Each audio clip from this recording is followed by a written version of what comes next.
Jemi në fazën e lulëzimit dhe barishteve, numri personave me alergji shtohet shumë. Prandaj në lidhur me këtë kemi kontaktuar ekspertin e lëmis, doktor Astrit Jahjaga, alergolog dhe imunolog në ordinancën specialistike Trina. Fillimisht, doktor Astriti shpjegon se riniti alergjik nëse nuk trajtohet me kohë dhe ashtu siç duhet, për fat të keq çon deri tek astma. Rinitin alergjik është sëmundje e cila i prek rrugët e sipërme të frymëmarrjes. Në momentin e përmirësimit të motit, 2-3 ditë pas shoh edhe nga rritja e numrit të pacientave për shkak të ankesave që ati kanë. Qysh kom tregu, alergjitë nuk shërohen, po kërkojnë monitorim dhe kujdes permanent, normalisht në koordinim me mjekun e vet.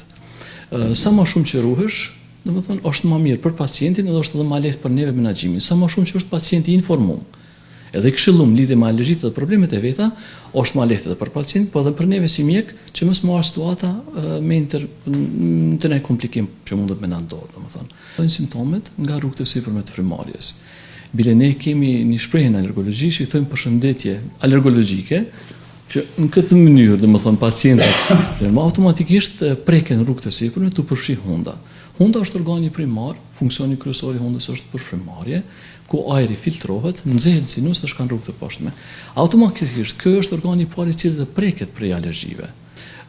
Hunda fillon kemi rrjedhje të hundës, teshtime, krumje të hundës, krulje të syve, skuqje të syve, krulje të veshve, ndjesia e mbetjes në fyt, sikur një trup i huaj ka mbetur në fyt, ndërsia e grithjes ose i thojnë anglisht tickling është ndjesia e xiglimës në rrugët e sipërme të ajrit ose në përbimje.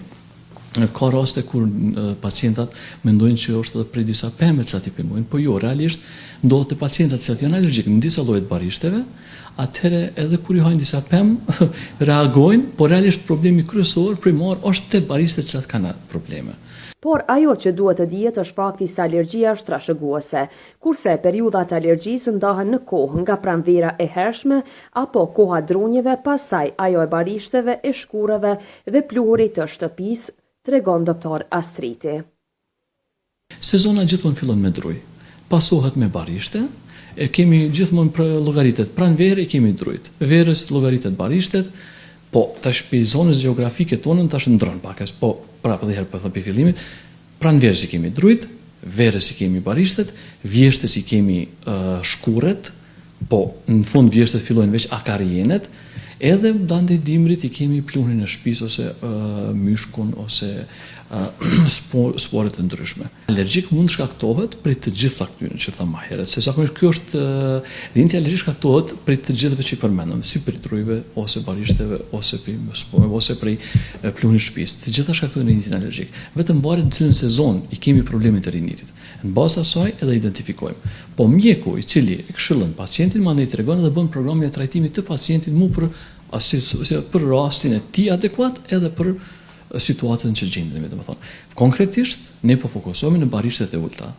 Domethënë, tash kemi sezonin e barishteve të ulta, të cilat do të na zgjasin diku deri ka fundi i qershorit, gjysma e korrikut, diku ka fillimi i shtatorit vetëm fillojmë u tërheq. Po pastaj fillojnë shkurret. Një përparësi në vendet e zhvilluara që disa avantazhe për neve është se shkurre ka mjaft te vendet që nuk punohen tokat, domethënë. Ky është ky bar i egër si thojmë ne që është, po kjo është pak fatkeqësi e ne se ka mjaftueshëm, edhe poleni është shumë imt dhe bartet me kilometrat tona.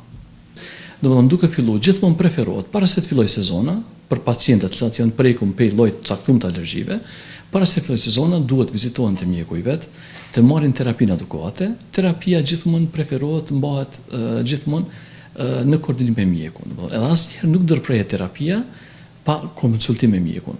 Normalisht që të çdo një qenie gjallë pritet edhe përmirësime dhe përkeqësime, po çdo gjë si të përmirësime, si të përkeqësime duhet bëhet në koordinim me mjekun. Rizam Holding, fabrika e re e bllokave Izoblok, Krush e vogël. Me Izoblok ndërto dhe për pompa mos harxho. Ndërto me Izoblok të ri, 25-she.